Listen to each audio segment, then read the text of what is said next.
Hi, guys. Mrs. Hirschberger again.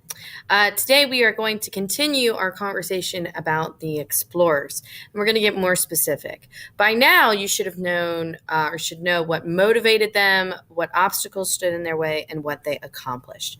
And the big ones that we talked about are going to be France, England, Spain, and Portugal. And today we're going to get a little bit more specific. So please have out your explorer's notes.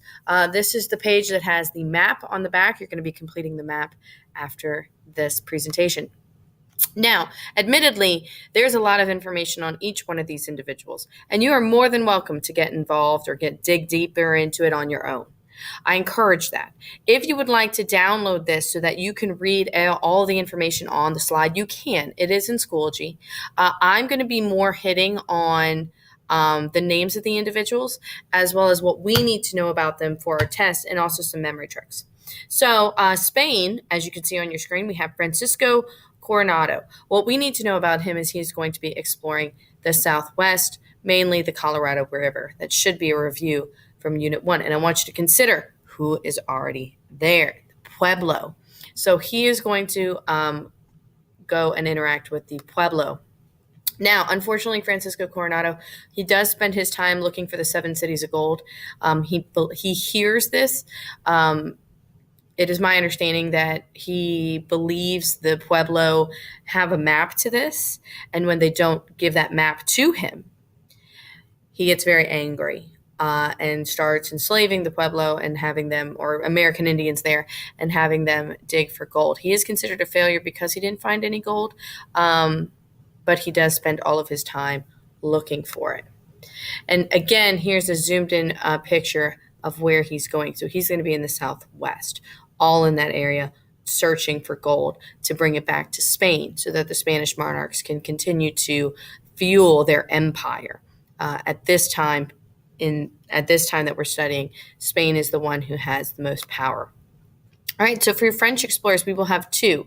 There's more information on these guys, and as I said, you're welcome to look into it. I'm going to be giving you some memory tricks.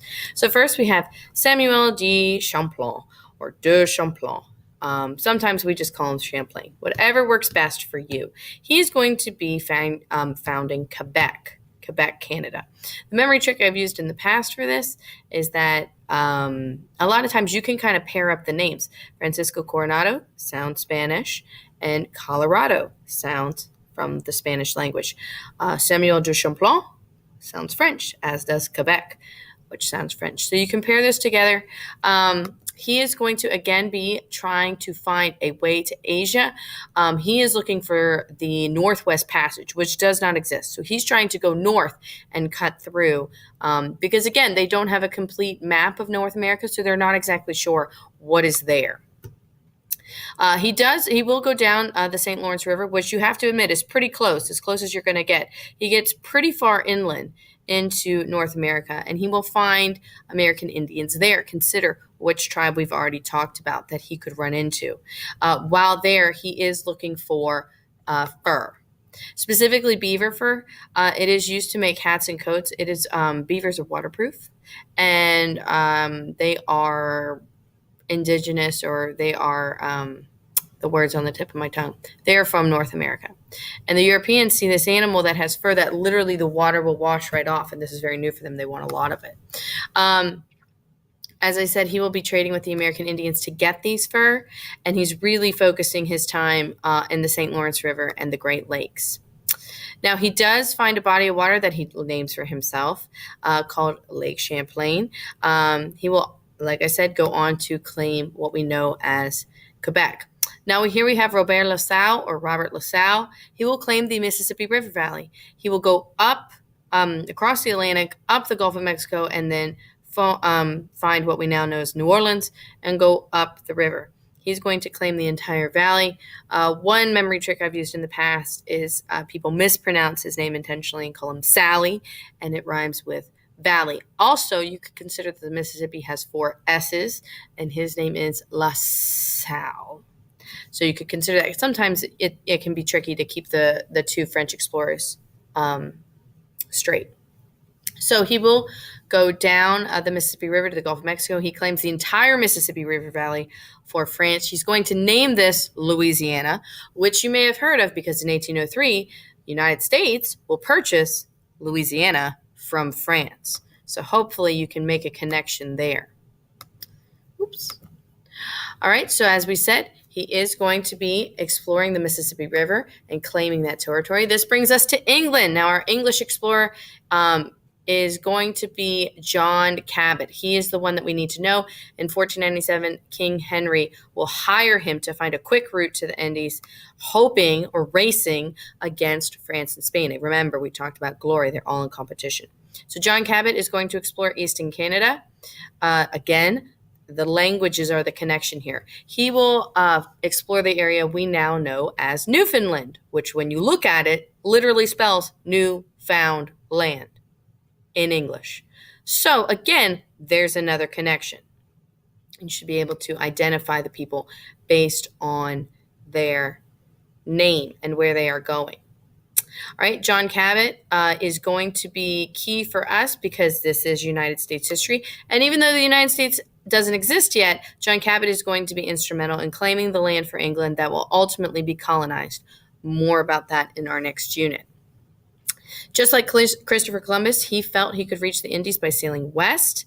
No one knows that North America existed, so he believes he can do this. We know now he doesn't.